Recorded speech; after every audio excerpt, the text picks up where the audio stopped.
My speech is about teaching high schoolers credit. Imagine celebrating your 22nd birthday by walking into the dealership to buy your first car. You save up, your income is steady, and you point out exact vehicle that you want.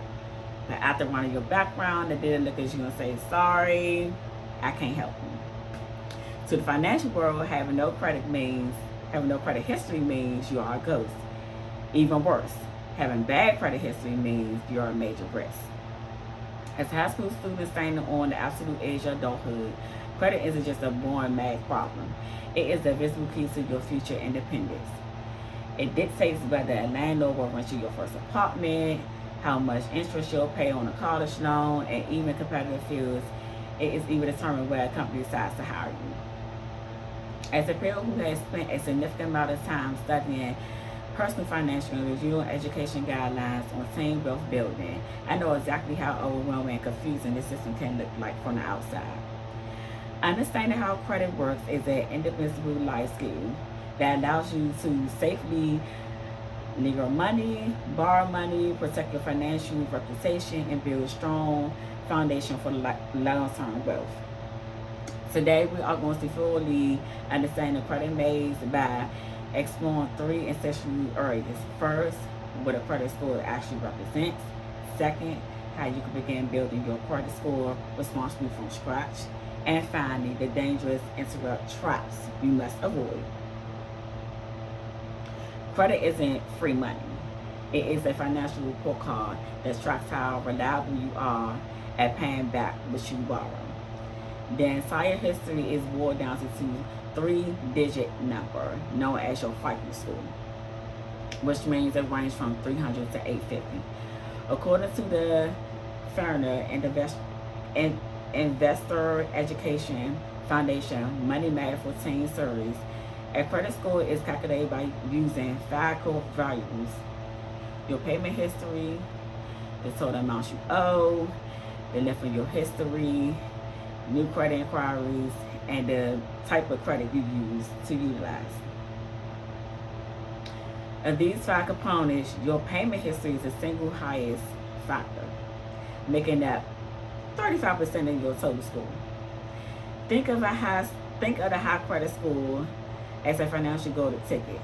The higher the score is, the more trustworthy you look, which directs translates to thousands of dollars saved and lower interest rate down to the road.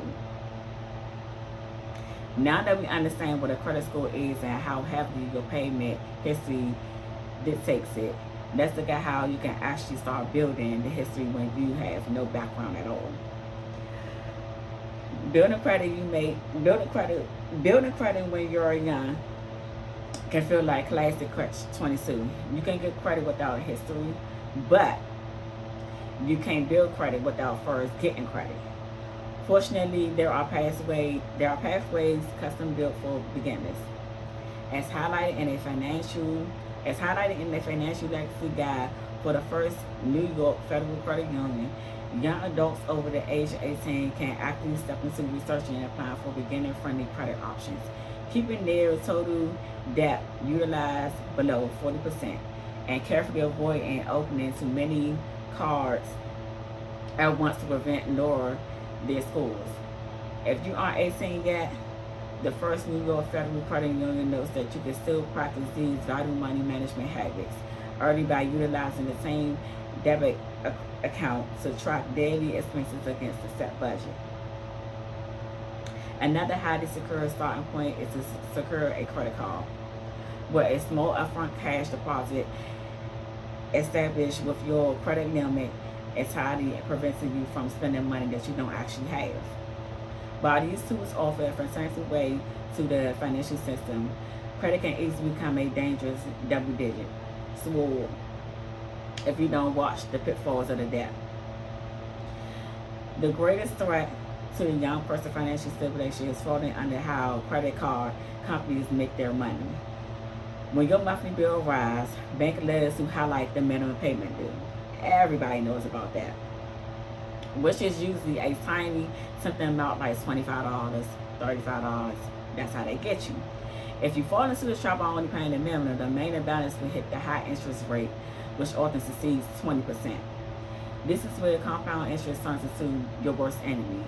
A simple $1,000 balance all strictly through the minimum payments can easily take years to clear and end up costing you double or original price of what you bought. To survive the system, you must treat the credit card like a debit card.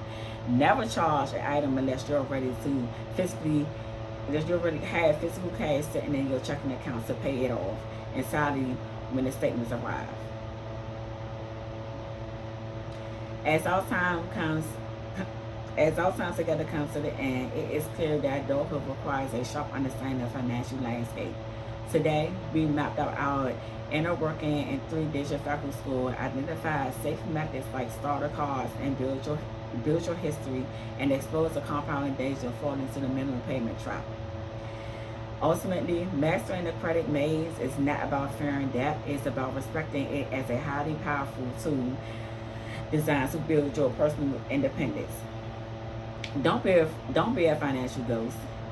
Do not let the bad decision haunt your future. Start building your financial foundation responsibly today, because the habits you establish in the next few years will follow you for the rest of your life. Thank you.